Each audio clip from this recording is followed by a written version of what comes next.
जा रही है।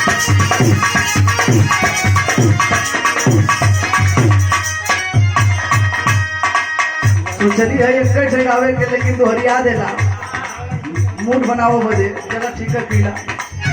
कोनो मरद में हरारू राती के बतियावत हुनका हो तू तो अपने नैहर में भाई छौले होबू नहरुआ कहत दिया कि ढेर मजाक मत करी मजाक उड़ावत निका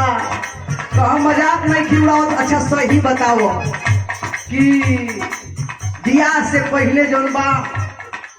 कुछ रहे लस फस कहे लस फस ना रह बोलिया तो कहे लस फस ना रह उ मेहरारू बतावत है कि सुन रही नहीं हर में लई तल के पहिला पसंद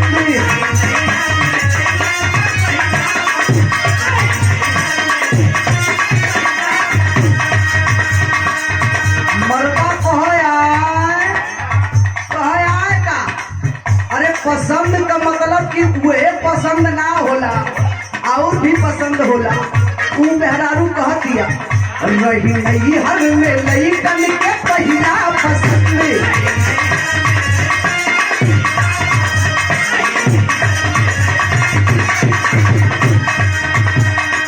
चाहिए ना छोड़ी पढ़ाई